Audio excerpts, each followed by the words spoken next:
Welcome to the Art Astra podcast, where we explore the intersections of the arts and space studies. Today, we have a super exciting guest on the pod with us. We have Jason Major. Jason is a space exploration and astronomy outreach enthusiast and a NASA image processor.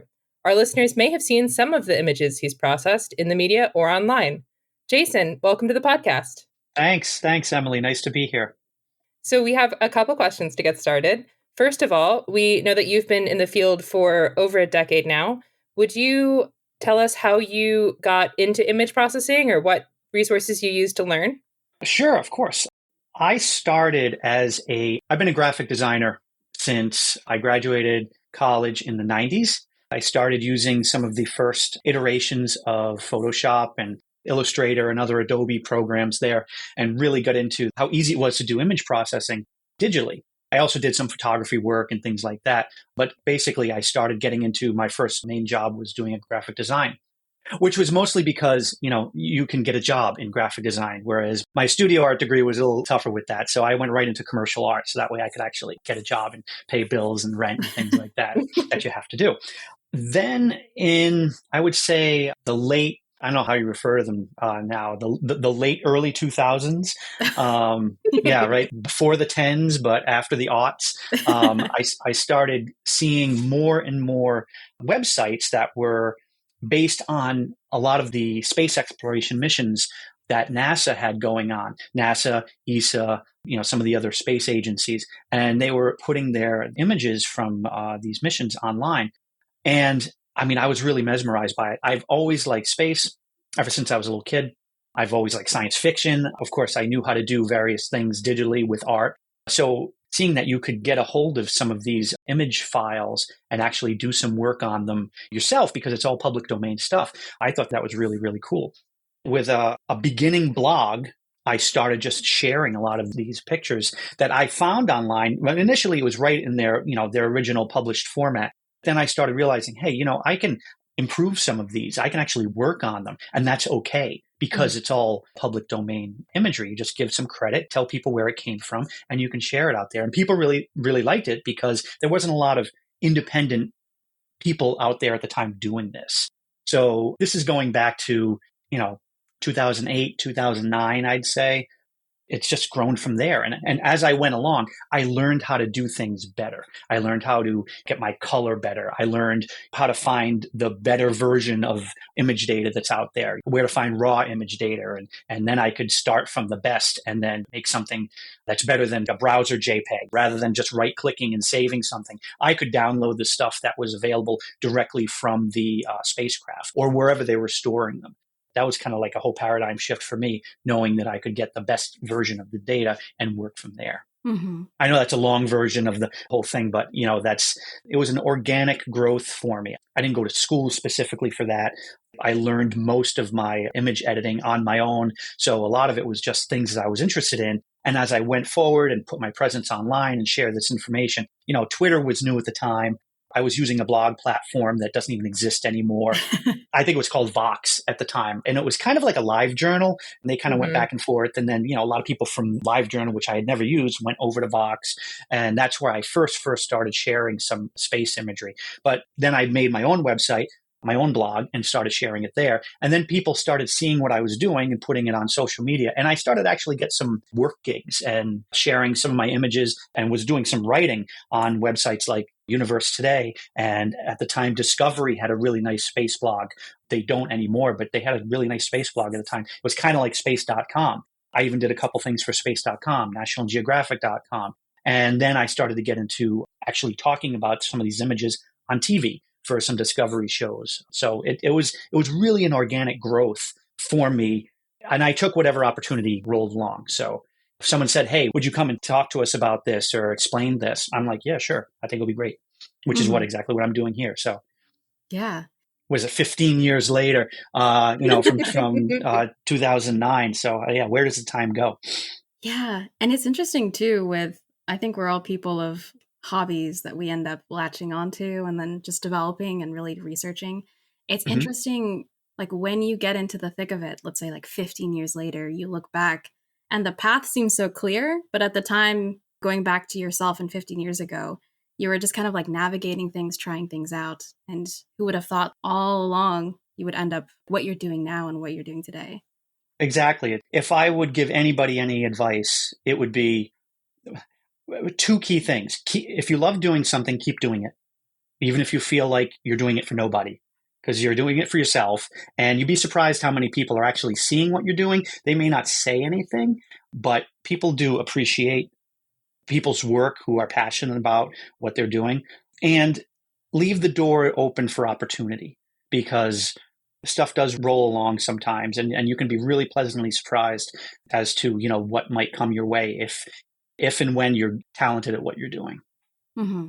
I love that, especially do it for yourself, because that's as important as doing it for other people, maybe even more so. When I started off, there was a lot of times I thought that I was just kind of like throwing these ideas and pictures and stuff into the void and nobody cared. But, people did care, and they were enjoying it. So a lot of it depended on the platform. Early Twitter helped me out a lot. Mm-hmm. Mm-hmm. And early NASA Twitter helped me out a lot, because it was a time when NASA was a real early adopter for social media. You might have been surprised to expect from a government agency. They said, you know what, this is going to be important. And they were right. And they jumped on it, and they put a lot of their stuff online, and they actually really embraced their fans at the time on Twitter. I think they're a little more hesitant now, a little safer now. But at the time, they were scooping people together. They were holding these events, NASA socials. They used to call them tweet ups. Yes, Astro Tweeps. Yeah. Astro Tweeps, and I signed up for a couple of those, and I actually got a chance to go see the first, my first social was the last space shuttle launch, STS-135. Cool. So I got a chance to go down to Kennedy Space Center with, I think it was 150 total, and go watch that event with the rest of the world's reporters and news organizations were all going there at the same time. So the place was mobbed, and NASA's Twitter fans, the Astro Tweeps, had the best spot in the house. We had a tent set up right in front of the countdown clock, to the point where some of the seasoned journalists were like, how'd you get down there? How do you, But it was because NASA really had a team that was dedicated to doing that social media outreach, and they loved their ambassadors, and that's what they saw us as. Each one of us was an ambassador that was taking their news and spreading it out to our own little groups of followers. Mm-hmm. They still do those, but at the time it was really kind of something that was unusual. Mm-hmm. I think they had one for the PACE launch that Emily and I were talking about. And Emily, you've been to NASA socials in the past too, right?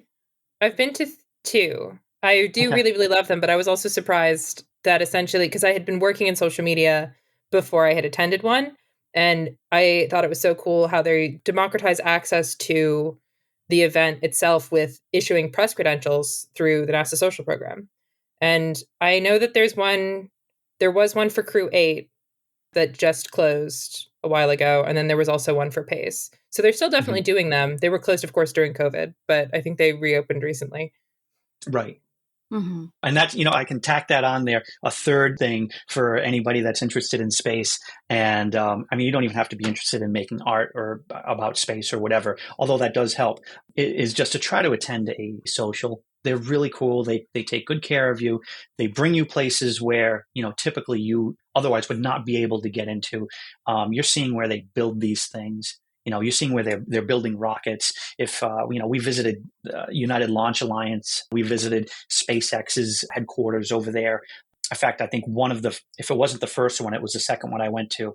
We saw the launch control room for SpaceX. And this is going back to when they were just starting off with their Dragon capsule. And we all got a chance to sit in Elon's seat. He wasn't at the level that he's at now with owning everything and stuff. Mm-hmm. He was a maverick rocket guy at the time. So it was really cool. That's so cool. Yeah. I would love to go one day. That's a dream, to go to a NASA social. Do it. Yes. Sign up, do it. Find a way to get down there. Try to go to at least one. In fact, if you've never seen a rocket launch, try to see one in person. It echoes in your memory, for the rest of your life. It's really interesting. I could still hear the sounds of the shuttle taking off. It was cool. So unique. That's so cool. It's on my bucket list for sure. Yeah. Mm-hmm. Yeah, absolutely. And going to these kinds of socials, you get to meet people who are not just like deep in the STEM industries or like space, but people who like sit in intersections between space and art, like yourself, for example. And, you were mentioning a little bit earlier about some of the things that you learned along the way while you were researching these tools and learning how to do all of this image processing yourself. Could you talk a little bit more about the process as it is now for image processing for any type of space images and like what it's evolved to now? Well, I still do a lot of what I call my typical pipeline workflow, where sometimes I'm just thinking to myself, I need to make something cool today. And in fact, that's one of my little mottos is try to make something cool every day. Sometimes I'm lazy. The older I get, the lazier I get. I'll look through what I've done before. I'll search for dates, like what happened on April 2nd, and what do I have in my files? And then I'll share that and be like, hey, 10 years ago today, Cassini got this picture from Saturn. And I've done it before and I've posted it before, but I'll post it again because one, there's always somebody who just started following me. Mhm. So, it might be new to them. And two, it's still relevant. It's just a year later. And sometimes I'll look at things that I did 5, 6, 7 years ago. And before I put it up, I'll say, you know what, I can fix this. And I'll bring it back into Photoshop and I'll fix things. Sometimes if I'm like, you know what, I really screwed this up, I'll go back and find the original data that I started with and re-download it and just remake it. It's just the start of a process. So I say, okay, well, once I'm finished with this, it's still relevant. I'll save a new version out. And then a year later, I'll post that one up. I've got edit 3. So a lot of my workflow is really kind of shooting from the hip, just seeing what interests me that day. I am also actively working with the Smithsonian Astrophysical Observatory over the past year. In fact, it's a little over a year now. And I'm doing some image processing on the Chandra X-ray Observatory team. We get data from the X-ray Observatory. We combine it with observation data from other telescopes, Hubble, James Webb, some ground-based observatories, to show where the X-ray emissions are coming from in various things like black holes and supernova, planetary nebula, things like that. So that's more of a structured idea where, okay, well, this is what we're going to release this month. Help us out with it, and I'll jump in there and do some help. It's more of a contract situation, but still, it eventually makes it to an official NASA press release. Goes into the NASA library of images for their telescopes. So that's a little more structured. But otherwise, I'm just kind of like looking for things that are interesting. If it's new, I might jump on there and see if I can make my version of something. But one of my favorite things to do is go dig around for stuff that nobody's paying any attention to and say, oh, yeah, that's cool. These images from James Webb are really neat. Everybody's looking at them. They're getting a lot of press right now. But hey, here's something from Apollo 12 that's actually super cool as well, just to keep people's horizons a little broadened and everybody's not parroting the same thing online. Mm-hmm. Yeah, I was looking at actually some of the stuff that was on your Flickr recently, and the radar image of the Venus crater that you did the image processing for. I haven't thought about Venus for so long. There's a reason for that. It doesn't have any high profile surface observation missions. NASA has kind of been like this for Venus for a while. I don't know why. It needs to get a champion, I'm guessing. And there are astronomers out there and research planetary scientists who are trying to champion Venus. I see them working, but they'll come up with an idea, they'll make a proposal, it gets a nibble, and then it ends up dropping off the table when they make a decadal survey or something like that. So it's a shame that we don't have more going on Venus. It's not a friendly place. It's not somewhere you can easily drop a lander or a rover. Those things aren't going to last very long. But there haven't been any surface images since the Soviet program in the early 80s.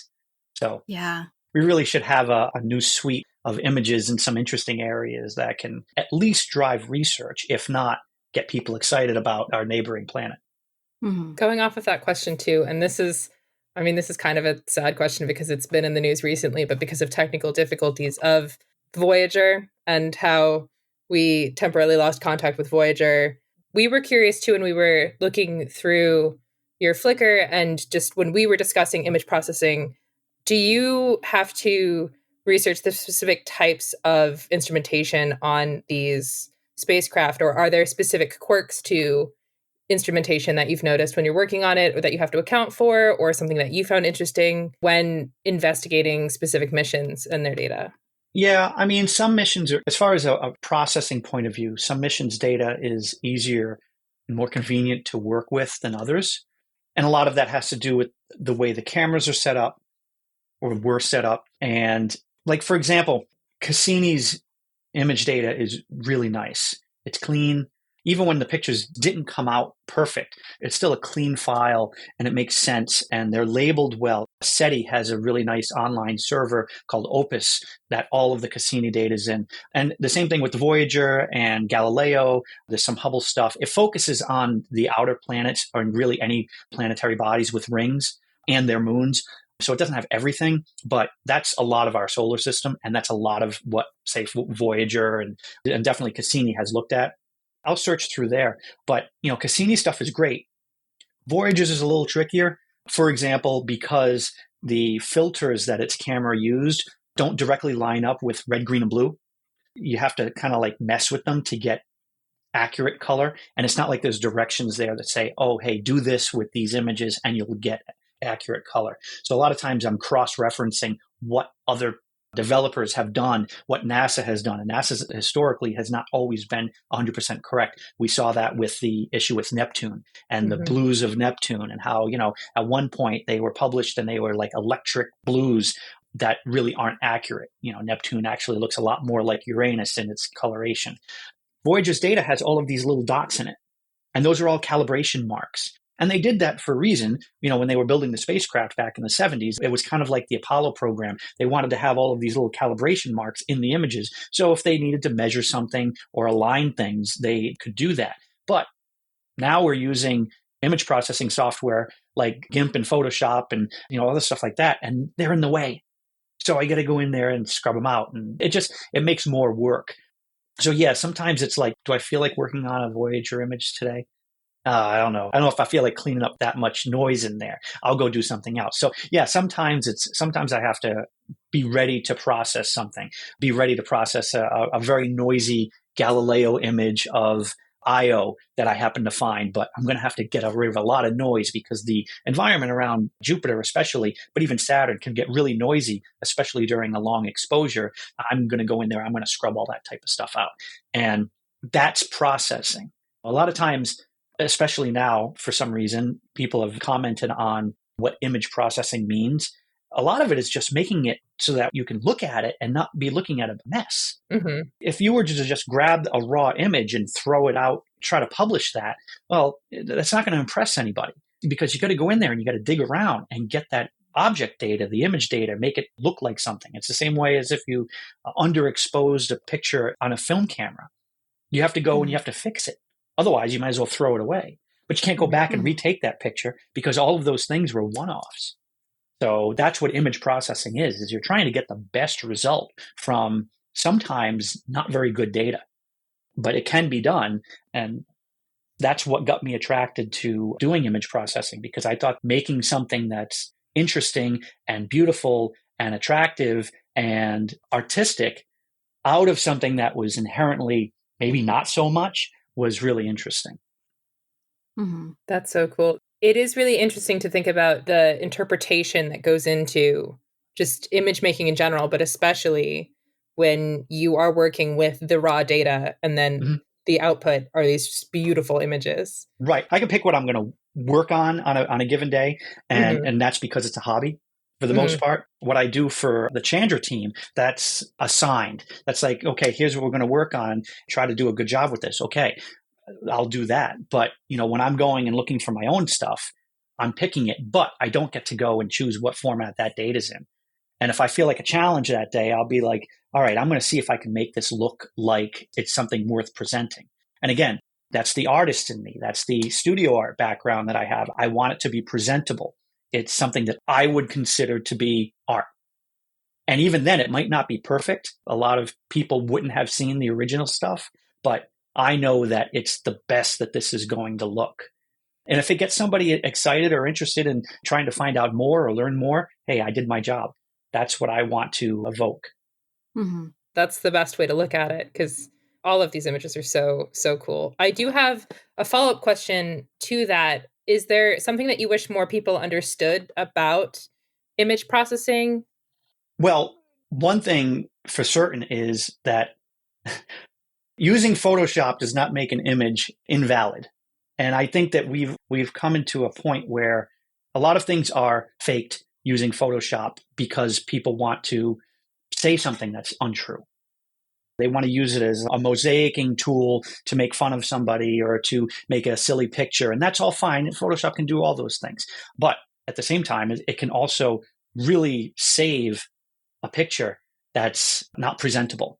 If you're a journalist, you're not supposed to go in and take a picture of a scene that's news and replace a whole bunch of stuff and move people out of the way. That's not journalism. But this isn't journalism photography. It's not even science, because a lot of the work that I do isn't used for science. It's presenting. It's presenting and showing. It's almost like landscape photography. That's kind of how I see it. I'm doing landscape photography, but the landscapes aren't here on Earth. They're somewhere else. They're somewhere else in our solar system. And if they remind you of somewhere on Earth, hey, great, now it's relatable, which is another reason why I like planetary photography, is because you can kind of really get a sense of the physicality of it. So when you're looking at the craters on Venus or the slab rocks that were lying out in front of the Venera spacecraft or a mesa on Mars, you kind of have a sense of like, I can understand that. And then, you find out, well, how big is it? Or how does sunlight hit it? Well, it's a little different on Mars. So all that type of stuff is secondary, but I want it to be something that's presentable. So I will get rid of things physically like noise. A lot of images have noise in them because space is a radioactive environment. I call it noise. Obviously, it's not about sound. It's crud that's caused on the pixels because they're on a camera that's flying around Jupiter. And that's a super hot radiation environment. So that's going to basically ruin most cameras, but these cameras are specially made to survive out there. So that data that comes in, there's a lot of bits and pieces and bad pixels and all sorts of stuff. I remove that. That doesn't make it fake. Mm-hmm. That is just a presentability type issue. So that's something that I think more people should understand, is that Photoshop, which is what I use, mm-hmm. is a really strong tool for being able to make an image presentable and not look like a sloppy mess. Maybe some people might prefer the original unedited pictures. That's great, but I'd much rather show something that's clean. Mm-hmm. It's not like I'm in there, circling and getting rid of alien cities and get rid of that spaceship. Nobody needs to see that. Here's an alien or shadow. We don't need that. None of that stuff is there. I've looked at so many space pictures, planetary pictures, moon pictures, and I've never seen anything that really knocked me off my chair and said, "Oh my goodness, it's an alien coffee cup that got left there." I mean, it's that stuff's not there, but there is a lot of crud and noise and bad pixels, so I wipe those out. So yeah, image processing is not an inherently, I can't think of the word that I want to use. It's we're not faking the pictures. We're assembling them because somebody has to assemble them. It's like getting all the ingredients for a cake, but you still don't have a cake. Mm-hmm. You've got the milk, you got the eggs, you got the flour, but that's not a cake. Somebody has to make that. And that's what I'm doing. I'm putting it all together in such a way that it's presentable and it looks like it should. And that's why these spacecraft do that. The reason why these spacecraft do that is because they're inherently scientific tools, and each one of all those ingredients are important too to somebody. Some researcher needs just the eggs because that's what they study. And they want to run off and look at what kind of ingredients are these, because that's important. They make sure everything is separate before they mash it all together. When you take a picture with your phone or a camera, a digital camera or something like that, it does it for you because it knows that that's what you want. You want the end result. You don't want all the bits and pieces beforehand. They would never sell an iPhone camera if it gave you the raw image data, because most people do not want that. Mm-hmm. Does that help? Yeah, it sounds like image processing it's not a deceptive act. That's the word I was looking for. Deceptive. Yeah. It's not inherently deceptive. It's inherently constructive, but it's something that you're starting with the real basic building blocks and then creating the end result. It'd be like if you went and bought a Lego kit and they gave it to you already assembled. Now, maybe that's what some people would love. They just want what's on the box and they want to go home and take it out and go, okay, done. That's what you're getting when you take a picture with, your typical point and click digital camera. But what's coming from spacecraft cameras, they're giving you all the blocks because they may need to be used in different ways, by different scientists. And ultimately, that's what space missions are. They're scientific missions. So everything is as separate as possible. And then if you want a natural, true color image, well, here's the stuff to make that. That's what they give you. If they didn't do that, researchers would be upset. The public might be happy, but researchers would be upset. As you talk about it too, it sounds very similar to like folks who work with a lot of data sets, especially like a lot of numerical data sets, and they do statistics on them. Like people can very easily use statistics to make something deceptive, right? Like how people can use Photoshop to make something deceptive. Oh, sure. But when people who are actually like working with data and analyzing it, not many people just want to look at Excel databases of numbers and data and things like that. Right. It needs to be presented in a way that is both human readable as well as like attractive. Right. I can get a nice database, like an Excel spreadsheet that has like beautiful like color coding and columns. But if the data hasn't been interpreted, then how am I supposed to work with this? What values is going to give to me? Right. It seems a little bit similar to image processing when you think of it that way. Right. It really is similar. Before you get that really cool, newsworthy CNN infographic, that data has to be processed so that way regular people can read it and understand it and, know. Now, did you leave something out? Well, yeah, you could, but that's the integrity of whoever's making it. And so that's why you need to have on one side the integrity of the processor, and then you have the result of whatever is shown. So it can be really subjective, but I know that I always try to show things to be as realistic as possible. And sometimes I mess up and I'll go back and I'll say, hey, I did that one wrong. It actually looks like this. I got my colors wrong. Sorry. Again, I'm not doing it for science. So, if the hex value of my coloration on Mars is a little off from the one that I shared last month, mea culpa. It's okay. It's okay. The world's not going to end. Mars is still there. Yeah. And again, I do try to be as accurate as I can, but I'm not using set in stone numeric values. The one thing I will never say that I am is a scientist. And then the other thing I'm never going to be and never have been is a programmer. I'm not a programmer. I'm not a coder. I do not work that way. I eyeball most of everything that I'm doing to the point where, if I get a brand new monitor, a lot of times I'll go back and I'll go, oh my goodness, I was way off. This monitor is really nice and I could see all the mistakes that I made the last time. So, and that's a true story. When I had to upgrade my monitor, I realized I missed a lot of like little bad pixels and noise in images that I had been working on just because my old monitor wasn't as high resolution. Whoops. Wow. That's interesting. Mm-hmm. Yeah, I never thought about that. The hardware differences. I always have my display monitors in night mode where it's mostly like red light just because the blue light just hurts my eyes too much. See, that would mess me up because I wouldn't know what color I was doing. Yeah. I would forget to turn it off and I would do I'd be doing some like infographic or something for like science communication back in the day. And then I'd be like, okay, it looks great. And then I would see it shared on someone else's screen and I'd be like, that's what it looks like? Yeah. That is not. Yep. Whoops. Yeah. Or, yeah. I worked on a picture while sitting in a Starbucks one time when the sunlight was coming in the window and I was going like this the whole time. And then I come home and I look at it in my office here and I realize I was way off. There's all these streaking and lines in the background I couldn't even see because I was doing it on my laptop. So that type of stuff happens. And again, I'm not making anything apart from, yes, I'm doing some things for NASA at this point, and I try to make sure that those are as accurate as possible. And everything gets checked.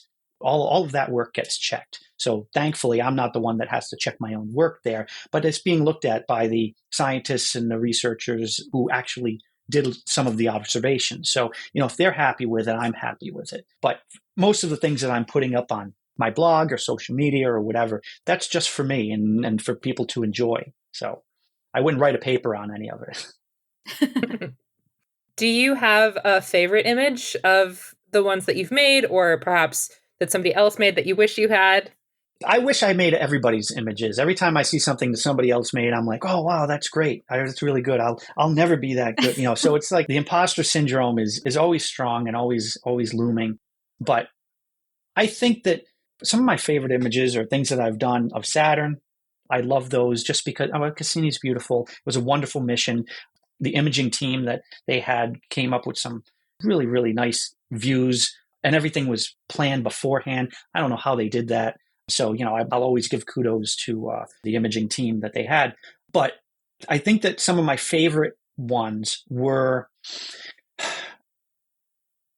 there was a picture that I made that was a combination of Cassini data and Galileo data, and it showed Jupiter's great red spot, like big smack in the middle.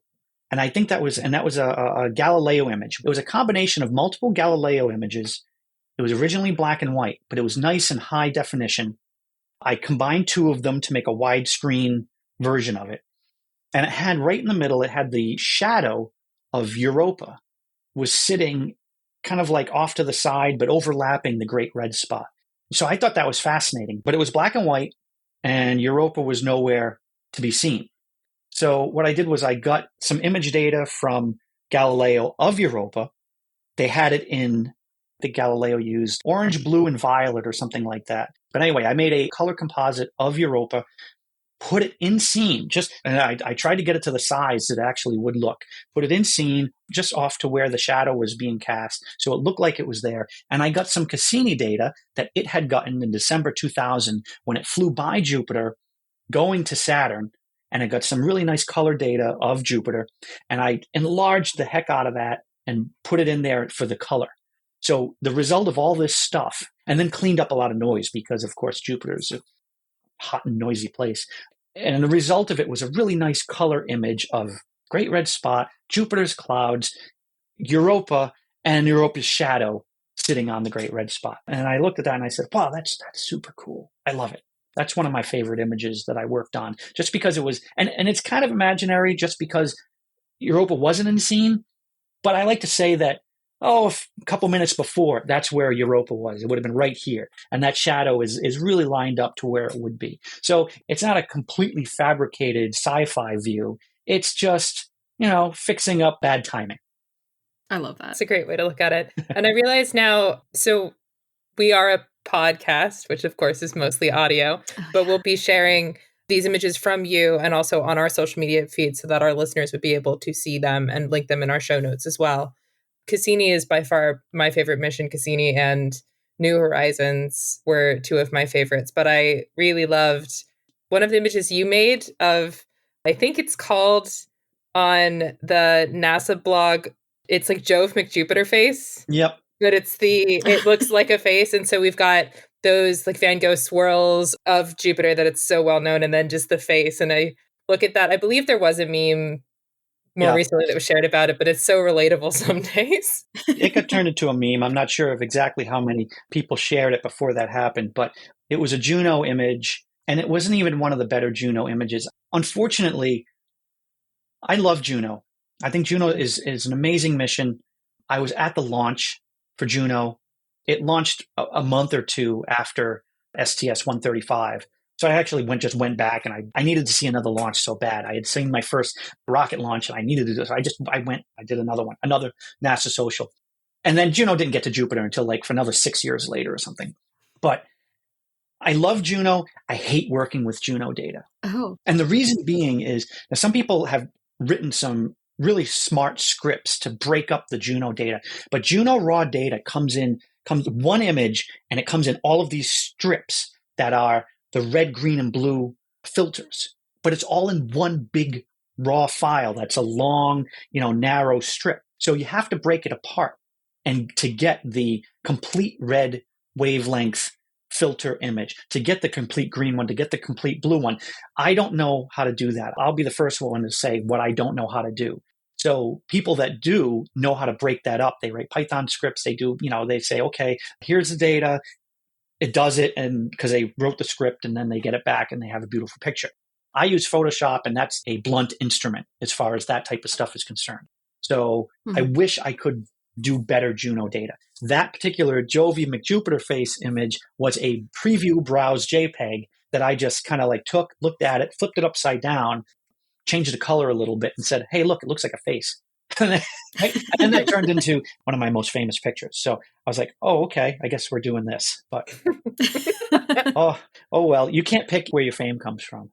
that is bestowed upon you, and you just choose on how you deal with it. So actually, I wanted to ask for like one of those images, if you're doing like a composite image, how long does that usually take from start to finish for you to be like, okay, I feel like this is as good as it's going to get versus, for example, the Europa picture that you were talking about, where you had a bunch of data you were working with and integrating together? I work pretty quick, so I don't have a very long attention span. Relatable. The combination of that, I can usually have what I consider to be a publicly presentable image within an hour, sometimes less, depending on how, the condition of the data that I'm working with. If it doesn't require a lot of alignment, it's not bad. For example, Cassini images tend to require more alignment. Let's say Cassini was grabbing some observations in multiple color wavelengths, visible light wavelengths, red, green, blue. It's beautiful. It has all the colors I need to make an image, but it's getting a picture of Saturn with a couple of moons. Very common scenario for Cassini. Well, at the time, Cassini was moving, and the moons were also moving. So the red wavelength filtered image is going to have a different positioning of the moons than the green and the blue. So when I try to go make a full color composite of that image, I'm going to have to do something to fix the color fringing that you're inherently going to end up with, because all of that stuff is moving. You're going to align to something. But if you align to a moon, Saturn will appear to have shifted.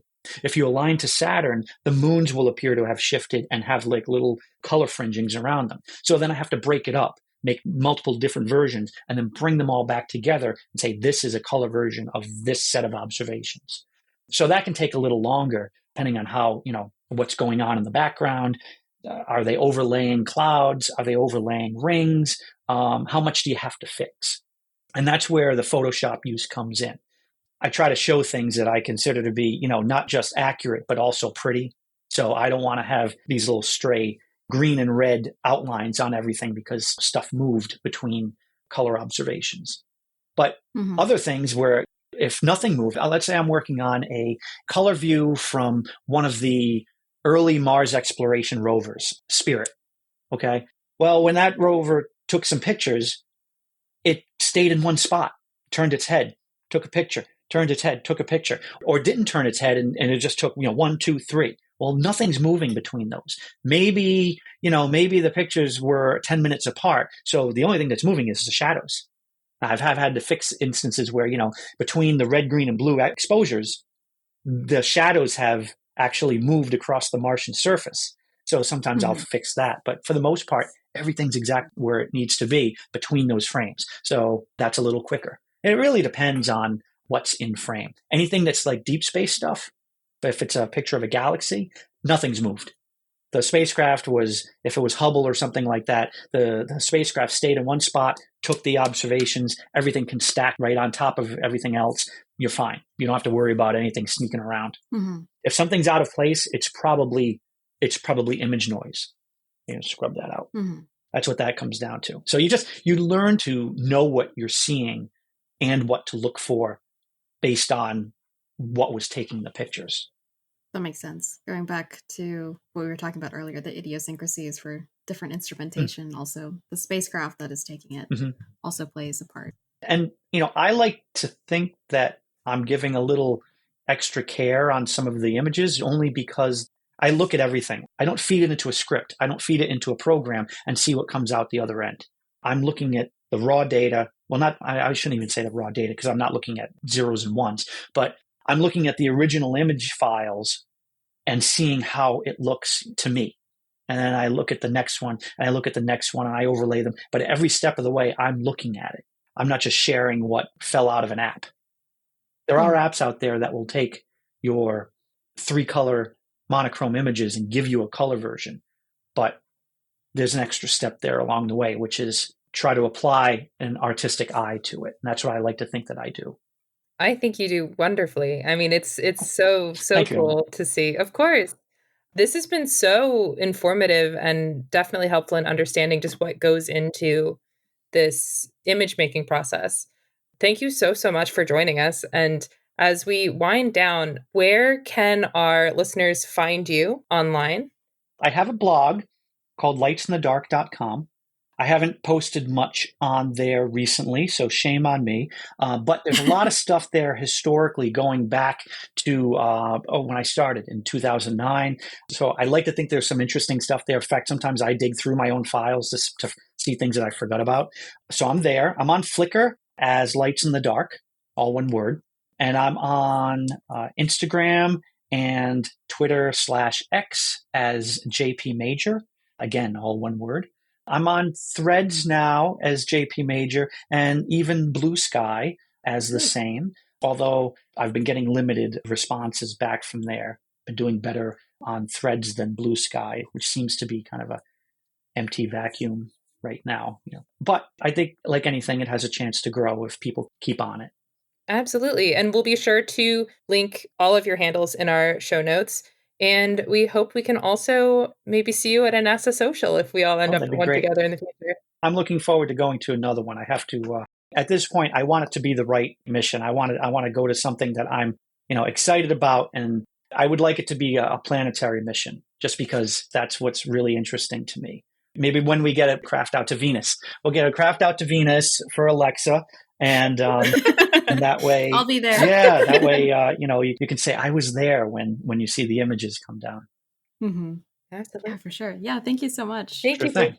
We could listen to you talk about image processing in space all day. Oh, I could ramble on all day, obviously. But yeah, thank you so much. I really enjoyed it. Thank you. Thanks. Yeah.